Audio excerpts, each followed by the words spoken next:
പാലക്കാട് ജില്ലയിലായിരുന്നു നാടിനെ നടുക്കിയ ദാരുണ സംഭവം അരങ്ങേറിയത്. രാവിലെ ഏകദേശം 8 മണിയോടുകൂടി ഒറ്റപ്പാലത്തിന് സമീപമുള്ള റോഡിലൂടെ ഒരു ചെറുപ്പക്കാരൻ നടന്നു പോകുന്നതിനിടയിലായിരുന്നു റോഡിന്റെ ഒരു വശത്ത് അസ്വാഭാവികമായ നിലയിൽ ഒരു സ്ത്രീ കമിഴ്ന്നു കിടക്കുന്ന കാഴ്ച കണ്ടത്. ആ സ്ത്രീയുടെ അടുത്തേക്കെത്തി അവരെ വിളിച്ചു നോക്കിയെങ്കിലും അവർക്ക് അനക്കമൊന്നും ഉണ്ടായിരുന്നില്ല. ഭയന്നു പോയ ചെറുപ്പക്കാരൻ അതിവേഗത്തിൽ തന്നെ അതുവഴി കടന്നുപോയ 1-2 വാഹനം തടഞ്ഞു നിർത്തുകയും അതിലുള്ള ആളുകളോട് വിവരം പറയുകയും ചെയ്തു. ഏതാനും നിമിഷങ്ങൾക്കകം തന്നെ പ്രദേശമാകെ ആളുകളെ കൊണ്ട് നിറഞ്ഞു. വാഹനത്തിൽ നിന്നിറങ്ങിയ ആളുകൾ ആ സ്ത്രീയെ പരിശോധിച്ചപ്പോൾ ശരിക്കും ഭയന്നു പോയി. ആ സ്ത്രീയുടെ ശരീരം തണുത്തു വിറങ്ങലിച്ചിരിക്കുകയാണ്. അവർ മരിച്ചിട്ട് ഒരുപാട് മണിക്കൂറുകൾ പിന്നിട്ടിട്ടുണ്ടെന്ന് അതിൽ നിന്നും വ്യക്തമായി. നാട്ടുകാർ സ്റ്റേഷനിലെത്തി വിവരമറിയിച്ചതിനെ തുടർന്ന് SI ഉൾപ്പെടുന്ന സംഘം സംഭവസ്ഥലത്തേക്കെത്തിയ പോലീസുകാർ നാട്ടുകാരെയൊക്കെ ആ പ്രദേശത്തു നിന്നും മാറ്റി നിർത്തി. പോലീസ് സംഘം ആ സ്ത്രീയെ പരിശോധിച്ചപ്പോൾ അവർക്കും അക്കാര്യം വ്യക്തമായി. അതൊരു ഡെഡ് ബോഡിയാണ്. കാര്യമത്ര പന്തിയല്ല എന്ന് മനസ്സിലാക്കിയ SI ഉടൻ തന്നെ വിവരം മുകൾ തട്ടിലേക്ക് അറിയിക്കുകയും ഫോറൻസിക് സംഘത്തെ സംഭവസ്ഥലത്തേക്ക് വിളിച്ചു വരുത്തുകയും ചെയ്തു. ആ പ്രദേശമൊക്കെ വിശദമായ പരിശോധനയ്ക്ക് വിധേയമാക്കിയപ്പോഴായിരുന്നു ആ സ്ത്രീ കിടക്കുന്നതിന് സമീപത്തായി ഒരു സഞ്ചി കിടക്കുന്നത് പോലീസുകാരുടെ ശ്രദ്ധയിൽപ്പെട്ടത്. പ്രദേശത്ത് കൂടി നിൽക്കുന്ന ആളുകളോട് ആ സ്ത്രീയെ അതിനു മുൻപ് ആരെങ്കിലും കണ്ടിട്ടുണ്ടോ എന്ന് ചോദിച്ചെങ്കിൽ പോലും അവർക്കാർക്കും ആ സ്ത്രീയെ അറിവില്ല എന്നുള്ള മറുപടിയാണ് ലഭിച്ചത്. അസ്വാഭാവികമായ നിലയിൽ റോഡിന്റെ വശത്ത് മരണപ്പെട്ട് കിടക്കുന്നത് ഒരു മുസ്ലിം സ്ത്രീയാണെന്ന് അവരുടെ വേഷവിധാനങ്ങളിൽ നിന്നും പോലീസിനും നാട്ടുകാർക്കും വ്യക്തമായി. പോലീസിന്റെ പ്രാഥമിക അന്വേഷണം പുരോഗമിക്കുന്നതിനിടയിൽ ഉന്നത ഉദ്യോഗസ്ഥരും ഫോറൻസിക് സംഘവും സംഭവസ്ഥലത്തേക്ക് എത്തി.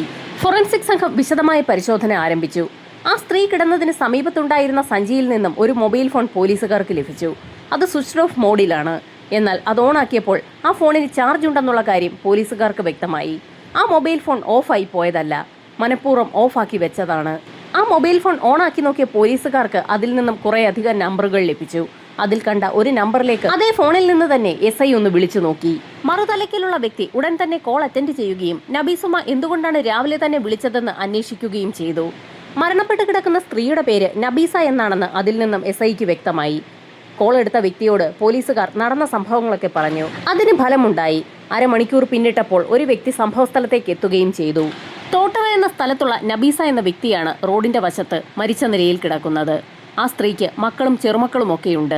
പോലീസുകാർ ഫോൺ വിളിച്ചതിനെ തുടർന്ന് സംഭവസ്ഥലത്തേക്ക് എത്തിയ വ്യക്തി അയാൾക്കറിയാവുന്ന കാര്യങ്ങളൊക്കെ പോലീസിനോട് പറഞ്ഞു. നബീസയെക്കുറിച്ചുള്ള വിവരം അവരുടെ മക്കളെയും മരുമക്കളെയും ഒക്കെ അറിയിക്കാൻ പോലീസുകാർ ഉടൻ തന്നെ അയാൾക്ക് നിർദ്ദേശവും നൽകി. മക്കളെയൊക്കെ വിവരമറിയിക്കുന്നതിനിടയിലായിരുന്നു ഫോറൻസിക് ടീം നടത്തിയ പരിശോധനയിൽ നബീസ കിടക്കുന്നതിന് സമീപത്ത് കിടന്നിരുന്ന സഞ്ചിയിൽ നിന്നും ഒരു കുറിപ്പ് കണ്ടെടുക്കുന്നത്. അത് നബീസ എഴുതിയ കുറിപ്പാണ്. ഈ ലോകത്ത് ജീവിച്ച് തനിക്ക് മതിയായെന്നും അതുകൊണ്ട് താൻ ജീവിതത്തിൽ നിന്ന് വിടവാങ്ങുകയാണെന്നുമാണ് കുറിപ്പിൽ രേഖപ്പെടുത്തിയിട്ടുള്ളത്. ആ കത്ത് കണ്ടപ്പോൾ തന്നെ പോലീസ് സംഘത്തിന് എന്തോ ചില സംശയങ്ങൾ തോന്നി. വിവരമറിഞ്ഞ് സംഭവസ്ഥലത്തേക്ക് ബന്ധുക്കൾ ഓരോരുത്തരായി എത്തിത്തുടങ്ങി. ഇതിനോടകം തന്നെ ഫോറൻസിക് പരിശോധനകൾ പൂർത്തിയായി. ആ സ്ത്രീയുടെ മൃതദേഹത്തിന് 1 ദിവസത്തെ പഴക്കമുണ്ട്. അവരുടെ ശരീരത്തിൽ നിന്നും പ്രത്യേകിച്ച് വിരലടയാളങ്ങളൊന്നും തന്നെ ആ സമയത്ത് ലഭിച്ചതുമില്ല. ആ സ്ത്രീയെ മരണത്തിലേക്ക് തള്ളിവിട്ടതിന്റെ പേരിൽ സംഭവസ്ഥലത്തേക്കെത്തിയ ബന്ധുക്കളോട് നാട്ടുകാർ രോഷം പ്രകടിപ്പിച്ചു. നബീസ ആത്മഹത്യ ചെയ്തു എന്ന് കേട്ടപ്പോൾ തന്നെ ബന്ധുക്കൾക്ക് സംശയം തോന്നി. അവരെന്തിനങ്ങനെ ചെയ്യണമെന്നായിരുന്നു ബന്ധുക്കളുടെ സംശയം. ആ സ്ത്രീ അങ്ങനെ ഒരു കുറിപ്പ് എഴുതി വെച്ചിട്ടുണ്ടെന്ന് നാട്ടുകാർ പറഞ്ഞപ്പോൾ ബന്ധുക്കളിൽ പലരും അത്ഭുതപ്പെട്ടു പോയി. ഒരിക്കലും ആ സ്ത്രീ അങ്ങനെ ഒരു കുറിപ്പ് എഴുതില്ല എന്ന് ബന്ധുക്കളിൽ ചിലർ തറപ്പിച്ചു പറഞ്ഞു. ബന്ധുക്കൾ നാട്ടുകാരോട് സംസാരിക്കുന്ന കാര്യങ്ങളൊക്കെ പോലീസുകാർ ശ്രദ്ധിക്കുന്നുണ്ടായിരുന്നു. ആ സ്ത്രീക്ക് എന്താ കത്തെഴുതാൻ പാടില്ല എന്നുണ്ടോ എന്ന് SI ചോദിച്ച ചോദ്യത്തിന് ഞെട്ടിക്കുന്ന ഒരു മറുപടിയാണ് ഒരു ബന്ധു പറഞ്ഞത്. നബീസയ്ക്ക് എഴുത്തും വായനയും അറിയില്ല എന്നായിരുന്നു അയാൾ പോലീസിനോട് വ്യക്തമാക്കിയത്. അവിടെ കൂടി നിന്ന ആളുകളൊക്കെ അത്ഭുതപ്പെട്ടു പോയി. ആ സ്ത്രീക്ക് എഴുത്തും വായനയും അറിയില്ല എങ്കിൽ പിന്നെ ആ കത്തെഴുതിയത് ആരാണ്? അതുവരെയും ഒരു സാധാരണ മരണമായി പോലീസുകാർ കണ്ട നബീസയുടെ മരണം ഒരു കൊലപാതകമാണെന്ന് ആ നിമിഷം മുതൽ പോലീസുകാർക്ക് വ്യക്തമായി. ആ സ്ത്രീക്ക് എഴുതാനും വായിക്കാനും അറിവില്ല എന്നുള്ള കാര്യം ബന്ധുക്കളിൽ പലരും പോലീസിനോട് പറഞ്ഞു. ഇൻക്വസ്റ്റ് നടപടികൾ പൂർത്തിയാക്കി നബീസയുടെ മൃതദേഹം പോസ്റ്റ്മോർട്ടത്തിനായി ഹോസ്പിറ്റലിലേക്ക് ഷിഫ്റ്റ് ചെയ്തു. അതിനുശേഷമാണ് സംഭവം നടന്ന ആ സ്പോട്ട് ശരിക്കും പോലീസിന്റെ നിരീക്ഷണത്തിലേക്ക് എത്തുന്നത്. ആ പ്രദേശം മുഴുവൻ പോലീസ് സംഘം വിശദമായി തെരച്ചിലിന് വിധേയമാക്കിയപ്പോഴായിരുന്നു നബീസ കിടന്നിരുന്ന ഭാഗത്തു നിന്നും അല്പം ദൂരെ മാറി ഒരു ചാക്ക് കെട്ട് കിടക്കുന്നത് പോലീസിന്റെ ശ്രദ്ധയിൽപ്പെടുന്നത്. ആ ചാക്ക് വിശദമായി പരിശോധനയ്ക്ക് വിധേയമാക്കിയപ്പോൾ ആ ചാക്കിൽ മുടിയിഴകൾ പറ്റിപ്പിടിച്ചിരിക്കുന്നത് പോലീസിന്റെ ശ്രദ്ധയിൽപ്പെട്ടു. ചാക്ക് വിശദമായി പരിശോധിച്ചു നോക്കിയ CIക്ക് കാര്യം വ്യക്തമായി. നബീസയെ കൊലപ്പെടുത്തിയ ശേഷം ആ ചാക്കിനുള്ളിലാണ് കൊലപാതകി അല്ലെങ്കിൽ കൊലപാതകികൾ നബീസയുടെ മൃതദേഹം ആ പ്രദേശത്തേക്ക് കൊണ്ടുവന്നിരിക്കുന്നത്. റോഡിന്റെ ഒരു വശത്ത് നബീസയുടെ മൃതദേഹം ഉപേക്ഷിച്ച ശേഷം കുറ്റകൃത്യം നടത്തിയ വ്യക്തികൾ അവിടെ നിന്നും ഒരല്പം മാറി ഒരു സ്ഥലത്തേക്ക് ആ ചാക്ക് വലിച്ചെറിഞ്ഞിരിക്കുകയാണ്. ആ സ്ത്രീയെ പരിശോധിച്ച ഫോറൻസിക് സംഘം ഞെട്ടിക്കുന്ന മറ്റൊരു കാര്യം കൂടി CIയെ അറിയിച്ചു. ആ സ്ത്രീയുടെ മരണം സംഭവിച്ചിട്ട് ഒരുപാട് മണിക്കൂറുകൾ പിന്നിട്ടിട്ടുണ്ട്. വാഹനങ്ങൾ കടന്നു പോകുന്ന ഒരു റോഡിൽ ഒരുപാട് മണിക്കൂറുകളോളം ആ സ്ത്രീയുടെ ബോഡി കിടക്കുകയായിരുന്നെങ്കിൽ ആരെങ്കിലുമൊക്കെ നേരത്തെ തന്നെ ആ സ്ത്രീയെ കാണേണ്ടതാണ്. എന്നാൽ 8 മണിയോടുകൂടിയാണ് അതുവഴി കടന്നുപോയ ഒരു ചെറുപ്പക്കാരൻ ആ സ്ത്രീയുടെ മൃതദേഹം കണ്ടിരിക്കുന്നത്. അതിനർത്ഥം ആ ചെറുപ്പക്കാരൻ അതുവഴി കടന്നു പോകുന്നതിന് ഏതാനും നിമിഷങ്ങൾക്ക് മുൻപ് മാത്രമാണ് ആ സ്ത്രീയുടെ മൃതദേഹം അവിടെ കൊണ്ടുവന്നിട്ടതെന്നാണ്. അങ്ങനെയെങ്കിൽ ആ സ്ത്രീയുടെ മരണം മറ്റെവിടെയോ വെച്ച് നേരത്തെ തന്നെ സംഭവിച്ചിട്ടുണ്ട്. ഫോറൻസിക് സംഘം പറഞ്ഞ കാര്യങ്ങൾ കേട്ട നിമിഷം മുതൽ തന്നെ പോലീസ് സംഘം അവരുടെ അന്വേഷണത്തിന്റെ വ്യാപ്തിയും വലുതാക്കി. സംഭവം നടന്ന സ്ഥലത്തു നിന്നും ശേഖരിക്കാൻ കഴിയാവുന്ന തെളിവുകളൊക്കെ ശേഖരിച്ച ശേഷം പോലീസ് സംഘം വൈകുന്നേരം ഏകദേശം 4 മണിയോടുകൂടി അവിടെ നിന്നും തിരികെ സ്റ്റേഷനിലേക്ക് മടങ്ങിപ്പോയി. കൊല്ലപ്പെട്ട നബീസയുടെ ബന്ധുക്കളുടെ വിവരങ്ങൾ ശേഖരിച്ച പോലീസ് സംഘം ഒരു ലിസ്റ്റ് തയ്യാറാക്കുകയും തൊട്ടടുത്ത ദിവസം മുതൽ തന്നെ ഓരോ വീടുകളിലെത്തി ആ ആളുകളെയൊക്കെ വിശദമായി ചോദ്യം ചെയ്യൽ ആരംഭിക്കുകയും ചെയ്തു. ബന്ധുക്കളെയൊക്കെ ചോദ്യം ചെയ്യുന്നതിനായി SI ഉൾപ്പെടുന്ന സംഘം പുറപ്പെട്ട അതേ നിമിഷത്തിൽ തന്നെ SP-യും CIയും ഉൾപ്പെടുന്ന സംഘം പോസ്റ്റ്മോർട്ടം നടക്കുന്ന ഹോസ്പിറ്റലിലേക്ക് പോവുകയും ചെയ്തു. പോസ്റ്റ്മോർട്ടം നടത്തിയ ഡോക്ടർമാർ ചില പ്രത്യേക കാര്യങ്ങളാണ് പോലീസുകാരെ അറിയിച്ചത്. ആ സ്ത്രീയുടെ ശരീരത്തിനുള്ളിൽ വിഷം കലർന്നിട്ടുണ്ട്. അവരുടെ ശരീരത്തിൽ വിഷം പ്രവേശിച്ചിരിക്കുന്നതിനും ഒരു പ്രത്യേകതയുണ്ട്. സാധാരണയായി അന്നനാളത്തിലൂടെ ആമാശയത്തിലേക്കാണ് വിഷം കലരേണ്ടത്. ഇവിടെ ആ സ്ത്രീയുടെ ശ്വാസകോശത്തിലാണ് വിഷം കലർന്നിട്ടുള്ളത്. ശ്വാസകോശത്തിലേക്ക് വിഷം പ്രവേശിക്കണമെങ്കിൽ ബലപ്രയോഗത്തിലൂടെ ആരെങ്കിലും വിഷം നൽകിയെങ്കിൽ മാത്രമേ അത്തരത്തിലൊരു കാര്യം സംഭവിക്കുന്നു എന്ന് ഡോക്ടർമാർ പോലീസുകാരെ അറിയിച്ചു. ആരുടെയെങ്കിലും വായിലേക്ക് ബലമായി വിഷമൊഴിക്കാൻ ശ്രമിക്കുമ്പോൾ അത് അവരുടെ ശ്വാസകോശത്തിലേക്കും അന്നനാളത്തിലേക്കുമൊക്കെ പ്രവേശിക്കാൻ സാധ്യതയുണ്ട്. വിഷം കലർന്ന ആ ലിക്വിഡ് ഏതാണെന്ന് ഏകദേശം പോസ്റ്റ്മോർട്ടം നടത്തിയ ഡോക്ടർമാർ പോലീസുകാരെ അറിയിച്ചു.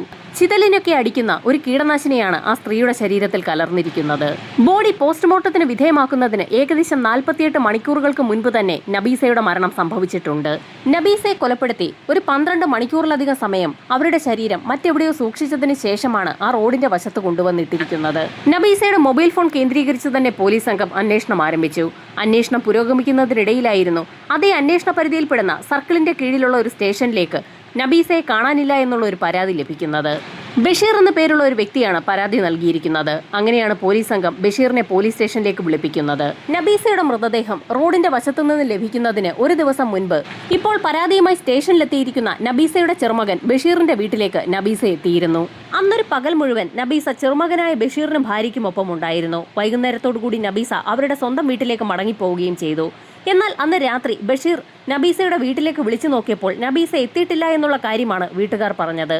ബന്ധുവീടുകളിലൊക്കെ അന്വേഷിച്ചെങ്കിലും നബീസ അവിടെങ്ങും ചെന്നിട്ടില്ല എന്നുള്ള കാര്യം ബഷീറിന് വ്യക്തമായി. നബീസയെക്കുറിച്ച് ഒരു വിവരവും ലഭിക്കാത്ത സാഹചര്യത്തിൽ ഇനിയും വൈകിയാൽ ശരിയാകില്ല എന്ന് മനസ്സിലാക്കിയ ബഷീറിന്റെ ഭാര്യ ഫസീല തന്നെയാണ് ബഷീറിനോട് സ്റ്റേഷനിൽ പരാതി കൊടുക്കാൻ നിർബന്ധിച്ചത്. നബീസ മറ്റേതെങ്കിലും ബന്ധുവീട്ടിൽ പോയിട്ടുണ്ടാകുമെന്ന് കരുതി നബീസയുടെ ഫോണിലേക്ക് ബഷീർ ഒരുപാട് തവണ വിളിച്ചിട്ടുണ്ടായിരുന്നു. ബഷീർ തനിക്കറിയാവുന്ന കാര്യങ്ങളൊക്കെ CIക്ക് മുൻപാകെ വെളിപ്പെടുത്തി. ബഷീർ പറയുന്ന കാര്യങ്ങളൊക്കെ സത്യമാണോ എന്നറിയാൻ പോലീസ് സംഘം ഒരു അന്വേഷണം നടത്തുകയും ചെയ്തു. നബീസയുടെ കോൾ ഡേറ്റ പരിശോധിച്ച പോലീസുകാർക്ക് ഒരു കാര്യം വ്യക്തമായി. ബഷീർ ഒരുപാട് തവണ നബീസയെ കഴിഞ്ഞ ദിവസങ്ങളിലൊക്കെ വിളിച്ചിട്ടുണ്ട്. ബഷീറിന്റെ മൊബൈൽ ഫോൺ കേന്ദ്രീകരിച്ച് അന്വേഷണം നടത്തിയപ്പോഴും അയാൾ നബീസയെ വിളിച്ചിട്ടുണ്ടെന്ന് വ്യക്തമായി. ബഷീർ പറഞ്ഞ കാര്യങ്ങൾ സത്യമാണെന്ന് മനസ്സിലാക്കിയ പോലീസ് സംഘം നബീസയുടെ മറ്റുള്ള ബന്ധുക്കളിലേക്ക് അന്വേഷണം കേന്ദ്രീകരിച്ചു. ഒരുപാട് ബന്ധുക്കളുള്ള വ്യക്തിയാണ് നബീസ. അതുകൊണ്ട് തന്നെ അവരെ ഓരോരുത്തരെയായി പോലീസ് സംഘം ചോദ്യം ചെയ്തു തുടങ്ങി. നബീസയ്ക്ക് ശത്രുക്കളായി ആരെങ്കിലും ഉണ്ടോ എന്നുള്ള കാര്യമായിരുന്നു പോലീസ് സംഘത്തിന് അറിയേണ്ടിയിരുന്നത്. ബന്ധുക്കളെ ഓരോരുത്തരെയായി ചോദ്യം ചെയ്യുന്നതിനിടയിലായിരുന്നു ഒരു വ്യക്തി ഒരു നിർണായക വിവരം പോലീസിനോട് പറയുന്നത്. ബഷീറിന്റെ ഭാര്യ ഫസീലയ്ക്ക് നബീസയോട് വൈരാഗ്യമുള്ളതായി തങ്ങൾക്ക് തോന്നിയിട്ടുണ്ടെന്നായിരുന്നു ആ വ്യക്തി പോലീസിനോട് പറഞ്ഞത്. അത് കേട്ടപ്പോൾ അന്വേഷണ ഉദ്യോഗസ്ഥർ പോലും അത്ഭുതപ്പെട്ടു പോയി. കാരണം നബീസയെക്കുറിച്ച് അന്വേഷിക്കണമെന്ന് പോലീസിൽ പരാതി നൽകണമെന്നും ആവശ്യപ്പെട്ടത് ഫസീലയാണ്. ഫസീല പറഞ്ഞതനുസരിച്ചാണ് ഭർത്താവ് ബഷീർ പോലീസിൽ പരാതി നൽകിയിരിക്കുന്നത്. അത്തരത്തിലൊരു സ്ത്രീയായ ഫസീല നബീസയെ അപായപ്പെടുത്താൻ ശ്രമിക്കുമോ എന്നുള്ളതായിരുന്നു പോലീസിന്റെ സംശയം. ആ ബന്ധു ഉന്നയിച്ച ആരോപണത്തെക്കുറിച്ച് പോലീസ് സംഘം വിശദമായി ചോദിച്ചറിഞ്ഞു. നബീസയുടെ കൈവശം ധാരാളം സ്വർണ്ണമുണ്ടായിരുന്നു. ആ സ്വർണ്ണമൊക്കെ കളവ് പോയിട്ടുണ്ട്. ആ സ്വർണം ഫസീല എടുത്തതായി തനിക്ക് സംശയമുണ്ടെന്ന് നബീസ പലതവണ ബന്ധുക്കളോട് പറഞ്ഞിട്ടുള്ളതായി ആ വ്യക്തി പോലീസിന് മൊഴി നൽകി. ബന്ധുക്കളിൽ പലരോടും നബീസ ഇത്തരത്തിലൊരു കാര്യം പറഞ്ഞിട്ടുണ്ട്. എന്നാൽ ആ സ്ത്രീക്ക് പ്രായമായതുകൊണ്ട് തന്നെ പല ആളുകളും അതത്ര കാര്യമായിട്ട് എടുത്തിരുന്നില്ല. എന്നിരുന്നാലും പോലീസ് സംഘത്തിന് ഇപ്പോൾ ഒരു പേര് വീണ് കിട്ടിയിരിക്കുകയാണ്. ബഷീറിന്റെ ഭാര്യ ഫസീലയുടെ പേര്. അങ്ങനെ ബഷീറിനെ കുറിച്ചും ഫസീലയെ കുറിച്ചും ഒരു അന്വേഷണം നടത്താൻ SP ഉത്തരവിടുകയും ചെയ്തു. ഫസീലയെ കുറിച്ച് അന്വേഷിച്ച പോലീസ് സംഘത്തിന് ഞെട്ടിക്കുന്ന ചില കാര്യങ്ങളാണ് മനസ്സിലാക്കാൻ കഴിഞ്ഞത്. ബഷീറും ഫസീലയും തമ്മിലുള്ള വിവാഹം കഴിഞ്ഞ് ഏതാനും നാളുകൾക്ക് ശേഷം ബഷീറിന്റെ പിതാവുമായി ഫസീല ഒരു പ്രശ്നമുണ്ടാക്കി. ബഷീറിന്റെ പിതാവിന് ഫസീല വിഷം കൊടുത്ത് കൊല്ലാൻ ശ്രമിച്ചു എന്നുള്ളതാണ് സംഭവം. ആ സംഭവം പിന്നീട് പോലീസ് കേസാവുകയും കേസ് കോടതിയിലെത്തുകയും പ്രോസിക്യൂഷൻ ആ കേസ് പ്രൂവ് ചെയ്യുകയും ചെയ്തതിന്റെ പേരിൽ ഫസീലയ്ക്ക് 5 വർഷത്തെ തടവ് ശിക്ഷ ലഭിക്കുകയും ചെയ്തിട്ടുണ്ട്. ബഷീറിന്റെ പിതാവിനെ കൊലപ്പെടുത്താൻ ശ്രമിച്ചതിന്റെ പേരിൽ ഫസീലയ്ക്ക് 5 വർഷത്തെ തടവ് ശിക്ഷ ലഭിച്ചിരുന്നു എന്നുള്ള കണ്ടെത്തൽ പോലീസുകാരെ ശരിക്കും അമ്പരപ്പിച്ചു. അന്വേഷണ സംഘം പ്രതീക്ഷിക്കാത്ത ഒരു പശ്ചാത്തലമാണ് ഫസീലയ്ക്കുള്ളത്. ഫസീലയെക്കുറിച്ച് കൂടുതൽ അന്വേഷിച്ചപ്പോൾ വീണ്ടും ഞെട്ടിക്കുന്ന പല കാര്യങ്ങളും പോലീസ് സംഘത്തിന് അറിയാൻ കഴിഞ്ഞു. തടവ് ശിക്ഷ അനുഭവിക്കുന്നതിനിടയിൽ പരോളിലിറങ്ങിയ ഫസീല പാലക്കാട് തന്നെയുള്ള കല്ലേക്കാടുള്ള ഒരു ഫ്ളാറ്റിൽ മോഷണം നടത്തിയതുമായി ബന്ധപ്പെട്ടുള്ള ഒരു കേസ് കൂടി രജിസ്റ്റർ ചെയ്യപ്പെട്ടിട്ടുണ്ട്. ഫ്ളാറ്റിൽ നിന്നും അന്ന് ഫസീല സ്വർണമാണ് മോഷ്ടിച്ചത്. ഈ സംഭവം നടന്ന് ഏതാനും നാളുകൾക്ക് ശേഷം എറണാകുളത്ത് നിന്നും മറ്റൊരു കേസ് കൂടി റിപ്പോർട്ട് ചെയ്തിട്ടുണ്ട്. എറണാകുളത്തുള്ള ഒരു ജ്വല്ലറി ഉടമയെ പട്ടാപ്പകൽ പെപ്പർ സ്പ്രേ അടിച്ച് മയക്കി അവിടെ നിന്ന് സ്വർണ്ണാഭരണങ്ങൾ കവർന്നതുമായി ബന്ധപ്പെട്ടുള്ള ഒരു കേസാണ് ഫസീലയ്ക്കെതിരെയുള്ളത്. തൃപ്പൂണിത്തുറയിലാണ് ആ കേസ് രജിസ്റ്റർ ചെയ്യപ്പെട്ടിട്ടുള്ളത്. ബഷീറിന്റെ ബാപ്പയെ വിഷം കൊടുത്ത് കൊല്ലാൻ ശ്രമിച്ച ഫസീല പാലക്കാടും എറണാകുളത്തും മോഷണങ്ങൾ നടത്തിയ കേസിലെ പ്രതി കൂടിയാണ്. CCTVകൾ കേന്ദ്രീകരിച്ച് നടത്തിയ അന്വേഷണത്തിലാണ് അന്ന് ഫസീല പിടിയിലായത്. ക്രിമിനൽ ബുദ്ധിയുള്ള ഒരു വ്യക്തി തന്നെയാണ് ഫസീല എന്നുള്ള കാര്യം പോലീസുകാർക്ക് വ്യക്തമായി. അങ്ങനെയെങ്കിൽ നബീസയുടെ കൈവശമുണ്ടായിരുന്ന 45 പവനോളം തൂക്കം വരുന്ന സ്വർണ്ണാഭരണങ്ങളും ഫസീല തന്നെയാകാം മോഷ്ടിച്ചതെന്നും പോലീസ് വിലയിരുത്തി. അങ്ങനെ പോലീസ് സംഘം ഫസീലയെ സ്റ്റേഷനിലേക്ക് വിളിച്ചു വരുത്തി ചോദ്യം ചെയ്യാൻ തന്നെ തീരുമാനിച്ചു. ഫസീലയ്ക്കൊപ്പം ബഷീറിനെ കൂടി പോലീസ് സംഘം സ്റ്റേഷനിലേക്ക് വിളിപ്പിച്ചു. ഫസീലയെ ചോദ്യം ചെയ്തു തുടങ്ങിയപ്പോൾ തന്നെ പോലീസ് സംഘത്തിന് ഒരു കാര്യം വ്യക്തമായി. പോലീസിന്റെ എല്ലാ ചോദ്യത്തിനും വ്യക്തമായ മറുപടിയാണ് ഫസീല പറയുന്നത്. ശരിക്കും ഒരു എക്സ്പെർട്ടിനെ പോലെ തന്നെയാണ് ഫസീല സ്റ്റേഷനിൽ പെരുമാറുന്നത്. പോലീസ് തന്നെ ചോദ്യം ചെയ്യാൻ വിളിപ്പിക്കുമെന്നും എന്തൊക്കെ ചോദ്യങ്ങളാണ് ചോദിക്കാൻ പോകുന്നതെന്നും ഫസീലയ്ക്ക് മുൻകൂട്ടി തന്നെ അറിയാം. ഫസീല ഒരു തരത്തിലും പിടിതരില്ല എന്ന് മനസ്സിലാക്കിയ പോലീസ് സംഘം അവരുടെ ചോദ്യത്തിന്റെ രീതി തന്നെ മാറ്റി. പിന്നീടുള്ള ചോദ്യം ചെയ്യലുകളിൽ ബഷീറാണ് പല കാര്യങ്ങളും പറഞ്ഞു തുടങ്ങിയത്. പോലീസിന്റെ ഒരു ചോദ്യത്തെ തുടർന്നാണ് യഥാർത്ഥത്തിൽ ബഷീർ പല കാര്യങ്ങളും പറയാൻ തുടങ്ങിയത്. നബീസയ്ക്ക് എഴുത്തും വായനയും അറിയില്ല എന്നുള്ള കാര്യം ബഷീറിനും ഭാര്യയ്ക്കും പുറമെ അവരുടെ ബന്ധുക്കൾക്കൊക്കെ അറിയാം. എന്നിട്ടും നബീസ എഴുതുന്നു എന്ന പേരിൽ ഒരു കുറിപ്പെഴുതി വെക്കാൻ എങ്ങനെയാണ് ബഷീറിന് തോന്നിയതെന്നും അതുകൊണ്ടല്ലേ ഇപ്പോൾ ബഷീർ പിടിക്കപ്പെട്ടതെന്നുമായിരുന്നു പോലീസിന്റെ നിർണായകമായ ചോദ്യം. ആ ചോദ്യത്തിൽ ബഷീർ വീഴുകയും ചെയ്തു.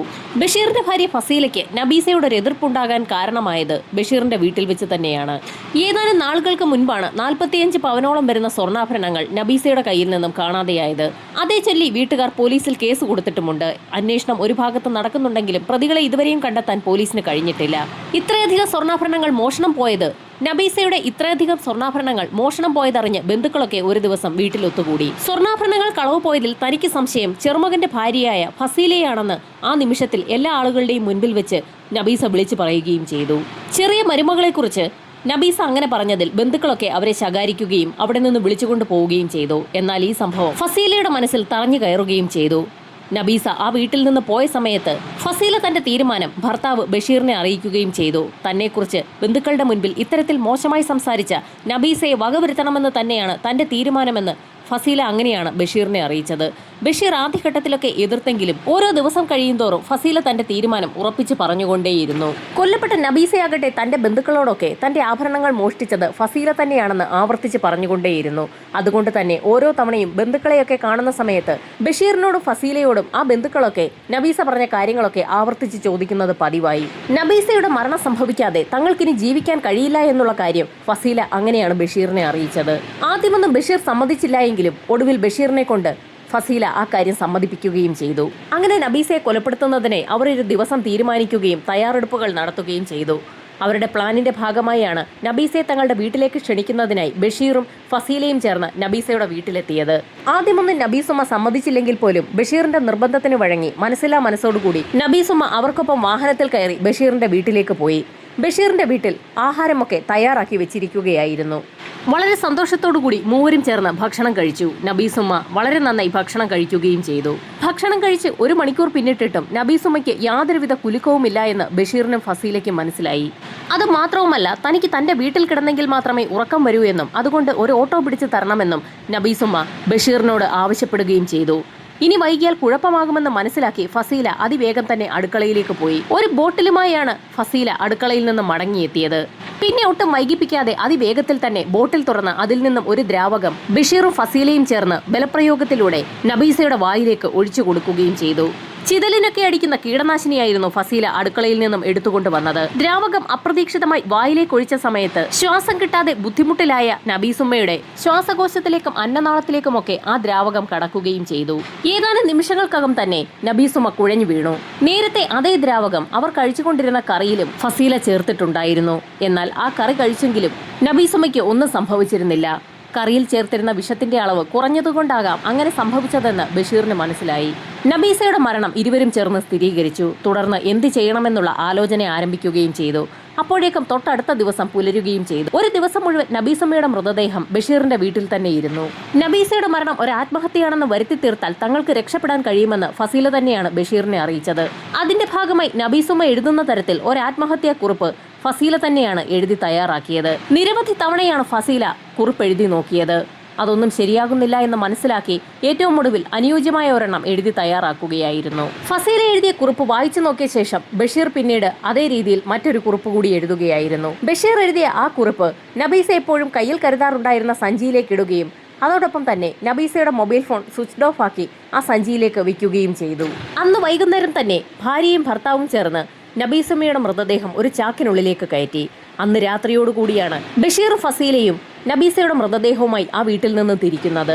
രാത്രിയോടുകൂടി നബീസയുടെ മൃതദേഹം കിടന്നിരുന്ന ആ റോഡിന് സമീപത്തേക്ക് അവരുടെ വാഹനം എത്തുകയും ആ പ്രദേശത്തെങ്ങും അധികം വാഹനം പോകാത്ത സ്ഥലമാണെന്ന് മനസ്സിലാക്കിയതുകൊണ്ട് തന്നെ നബീസയുടെ മൃതദേഹം ചാക്കിനുള്ളിൽ നിന്നും ആ റോഡിന്റെ വശത്തേക്ക് കിടത്തുകയും ചെയ്തു. ശേഷം ആ ചാക്ക് തൊട്ടടുത്തുള്ള കുറ്റിക്കാട്ടിലേക്ക് ബഷീർ വലിച്ചെറിയുകയും ചെയ്തു. നബീസ കിടന്നിരുന്നതിന് തൊട്ടടുത്ത് തന്നെ നബീസ എപ്പോഴും കയ്യിൽ കരുതാറുണ്ടായിരുന്ന ആ സഞ്ചിയും എടുത്തുവെച്ചു.